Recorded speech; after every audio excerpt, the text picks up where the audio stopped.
Welcome back to my channel. ഞാൻ നിങ്ങളുടെ മുമ്പിൽ കൊണ്ടുവന്നിരിക്കുന്ന കണ്ടോ ഒരു അടിപൊളി ആപ്പിൾ കേക്കാണ്. ഇത് ഉണ്ടാക്കാൻ നല്ല എളുപ്പമാണ്, കഴിക്കാൻ അതിനേക്കാൾ നല്ല ടേസ്റ്റാണ്. ഞാനിത് എങ്ങനെ നിങ്ങൾക്ക് ഉണ്ടാക്കി കാണിച്ചു തരാം. അതിനു മുമ്പ് എൻ്റെ ചാനൽ ആദ്യമായിട്ടാണ് കാണുന്നതെങ്കിൽ എന്നെ സബ്സ്ക്രൈബ് ചെയ്യാൻ മറക്കരുത് കേട്ടോ. ഒപ്പം കമൻറ്റും ചെയ്യണം, ലൈക്കും ചെയ്യണം. അപ്പോൾ ഞാൻ എങ്ങനെയാണ് ഈ ആപ്പിൾ കൊണ്ട് ഈ കേക്ക് ഉണ്ടാക്കുന്നത് നിങ്ങൾക്ക് കാണിച്ചു തരാം. അതിനുവേണ്ടി നമുക്ക് വീഡിയോയിലോട്ട് കിടക്കാം.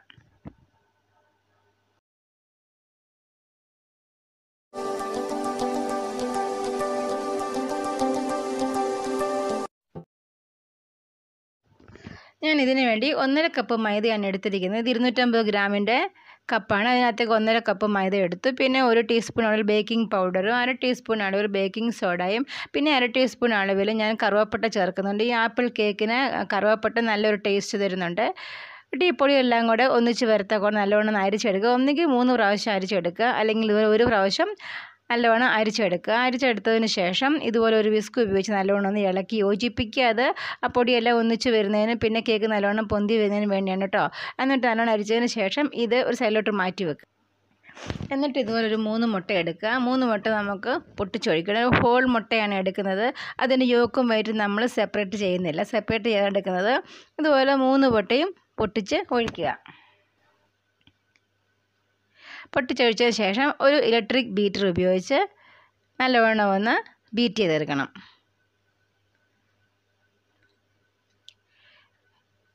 ബീറ്റ് ചെയ്ത് പയ്യെ ഒന്ന് പതഞ്ഞ് വരുന്ന സമയത്ത് നമുക്ക് 1 ടീസ്പൂൺ അളവിൽ വാനില എസൻസ് ചേർക്കണം. വാനില എസൻസ് മുട്ടയുടെ കൂടെ ചേർക്കുന്നത് മുട്ടയുടെ ആ ഒരു സ്മെല്ലുണ്ടായിരിക്കുമല്ലോ, അതൊന്ന് മാറുന്നതിന് വേണ്ടിയാണ്. എന്നിട്ട് പിന്നെയും നമുക്ക് ബീറ്റ് ചെയ്തെടുക്കുക. നല്ലവണ്ണം പതഞ്ഞ് വരട്ടെ. പതഞ്ഞ് നല്ല വന്നതിന് ശേഷം നമ്മൾ പൊടിച്ച് വെച്ചിരിക്കുന്ന 1 കപ്പ് പഞ്ചസാരയാണ്. ഇത് കുറേശ്ശെ ചേർത്ത് ഈ മുട്ടയുടെ ബാറ്ററുമായിട്ട് യോജിപ്പിച്ച് നല്ലവണ്ണം ഒന്ന് ബീറ്റ് ചെയ്തെടുക്കുക. ബീറ്റ് നല്ല ഫ്ലഫി ആയിട്ട് വരുന്നിടം വരെയും ബീറ്റ് ചെയ്യണം.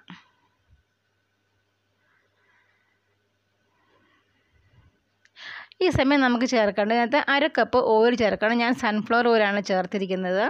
1/2 കപ്പ് അളവിൽ ഓയിലാണ് ചേർക്കുക. ഓയിൽ ചേർത്തതിന് ശേഷം പിന്നെ ബീറ്റ് ചെയ്യുക. അപ്പോൾ ഓയിൽ ചേർത്തതിന് ശേഷം അധികം ബീറ്റ് ചെയ്യേണ്ട ആവശ്യമില്ല. ആ ഓയിലൊന്ന് മിക്സ് ആകുന്നതിന് വേണ്ടി പയ്യെ ഒന്ന് ബീറ്റ് ചെയ്ത് എടുത്താൽ മതി. ഇനി നമുക്ക് ഈ ബീറ്റർ നമുക്ക് മാറ്റി വെക്കാം. എന്നിട്ട് നമുക്ക് ഇതുപോലെ ഒരു സ്പാച്ചുല എടുത്തിട്ട് സ്പാച്ചുല നമുക്കിനി മിക്സ് ചെയ്താൽ മതി. അപ്പോൾ നമ്മൾ നേരത്തെ മാറ്റി വെച്ചിരിക്കുന്ന മൈദയുടെ കൂട്ടുണ്ടല്ലോ, അത് കുറേശ്ശെ ചേർത്തിട്ട് പയ്യെ മെല്ലെ ഒന്ന് യോജിപ്പിച്ചെടുക്കുക. ആ മുട്ടയുടെ ആ ഒരു പതയുണ്ടല്ലോ, അത് പോകാത്ത രീതിയിൽ ചെറുതായിട്ടൊന്ന് ഇളക്കി യോജിപ്പിച്ച് എടുക്കുക. ഇത് ഞാൻ 1 ആപ്പിൾ നല്ലവണ്ണം ഒന്ന് തൊലി കളഞ്ഞതിന് ശേഷം ഗ്രേറ്റ് ചെയ്തെടുത്താണ്. ഇത് 1 കപ്പ് അളവിലുണ്ട്. ഇത് ഈ ബാറ്ററിനകത്തോട്ട് ചേർക്കുക. ചേർത്തതിന് ശേഷം നല്ലവണ്ണം ഒന്ന് ഇളക്കിയെടുക്കുക. അപ്പോൾ ബാറ്റർ നല്ല തിക്കാണെന്ന് തോന്നുന്ന സമയത്ത് നമുക്ക് കുറച്ച് പാല് ചേർക്കാം. ഇതിപ്പോൾ തിക്കാണെന്ന് എനിക്ക് തോന്നുന്നില്ല, അതുകൊണ്ട് ഞാൻ പാല് ചേർക്കുന്നില്ല. ഇനി ഞാൻ നേരത്തെ ഗ്രീസ് ചെയ്ത് വെച്ചിരുന്ന ഒരു ടിന്നാണ്, ഞാൻ കാണിക്കാൻ പറ്റിയില്ല. ആ ടിന്നിനകത്തേക്ക് ഈ ബാറ്റർ മുഴുവനും ചേർക്കുക. ചേർത്തതിന് ശേഷം നമുക്ക് ഇത് പയ്യെ ടാപ്പ് ചെയ്യാം. ടാപ്പ് ചെയ്യുന്നതിനകത്ത് എക്സസ് ആയിട്ടുള്ള എയർ ബബിൾസ് എന്തെങ്കിലും ഉണ്ടെങ്കിൽ അത് പോകുന്നതിന് വേണ്ടിയാണ് നല്ലവണ്ണം ടാപ്പ് ചെയ്യുക. ടാപ്പ് ചെയ്തതിന് ശേഷം ഞാൻ ഇതിനകത്തേക്ക് നട്ട്സ് എന്തെങ്കിലും നിങ്ങൾക്ക് താല്പര്യമുണ്ട് ചേർക്കാം. ഞാൻ ഏതായാലും കുറച്ച് ബദാം ഇങ്ങനെ കട്ട് ചേർക്കുന്നുണ്ട്. ആവശ്യമൊന്നുമില്ല, വെറുതെ ഡെക്കറേറ്റ് ചെയ്യുന്നതിന് വേണ്ടി ചേർക്കുന്നേ ഉള്ളൂ. നിങ്ങൾക്ക് ബദാം ഇല്ലെങ്കിൽ നമുക്ക് നട്ട്സ് ഉണ്ടെങ്കിൽ അത് ചേർക്കാം. എന്നിട്ട് നമുക്ക് ബേക്ക് ചെയ്യുന്ന ഒരു പാത്രത്തിനകത്ത് നമുക്കിത് ബേക്ക് ചെയ്തെടുക്കാം. കണ്ടില്ലേ, അടിപൊളി കേക്ക് റെഡിയായിരിക്കുകയാണ്. ഞാൻ എൻ്റെ പുറത്ത് കുറച്ച് ടൂട്ടി ഫ്രൂട്ടി വെറുതെ ഒരു ഭംഗിക്ക് വേണ്ടി ഞാൻ ഇട്ടുവെന്നേ ഉള്ളൂ. ഇനി നമുക്ക് തണുത്തതിന് ശേഷം ഡീമോൾഡ് ചെയ്യാം.